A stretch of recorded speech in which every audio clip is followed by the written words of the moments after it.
हेल'। Good morning आदा। Morning बुंलाय।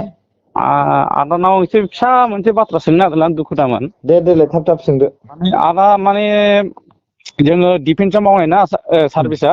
ओमफ्राय बे दाथ' जोंनि आसामाव दे मोनब्रै डिस्ट्रिक्टनि इलेक्सन जानोसै। जेनेबा जोंथ' सुटि मोनाबो जानो हागौ एखमबा समावबा। अनलाइन जों मोनगोन खोमा अनलाइनजों।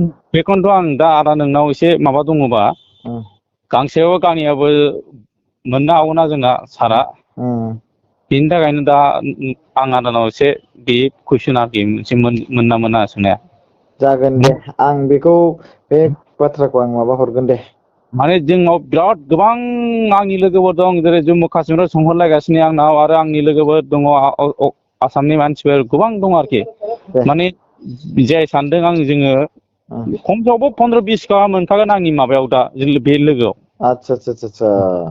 बे आरोखि ओमफ्राय आं दाख्लै दा आदाखौ लोगो हमहैनो नागिरदोंमोन दा आदाया बै एस बसुमतारी पि बसुमतारीखौ लायनो थांदोंमोन बे समाव आं लोगो मोनस्लाबासै मिथिखादों आं मबाइलाव नायनानैनो। ओमफ्राय नोंसोरलाय सोरनोथो भट होगोन देग्लायलाय?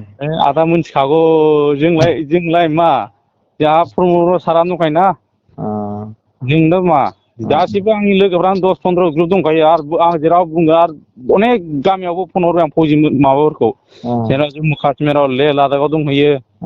आरो आंनाव खाथियावथ' नैबे बांगालावनो दङ बेंगल वेस्ट बेंगलावनो। आतसा। आं फैगोन बोसोरनि सुटिखौबो लाफ्लांगोन सप्ता खनसे। गांसेबाबो गांनैबाबो मोननायानो एसे गोजोननाय।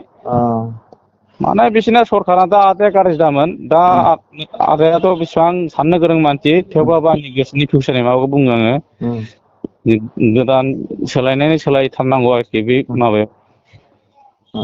दा आदाया बेखौ एसे सेस्था बानायदे मिथिबायना। दे जागोन दे आङो नोंथांनि अडिअ कलखौ आं गोजौआव एसे हरनि। बेखौ सिन्था खालाम नोङो मोनगोन एखे फौजिफोरनिफ्राय 20-30 मोनगोन आरोखि जोंनि आसामनिफ्राय दङ मिथिबाय। दे जागोन दे। दे आदा दे।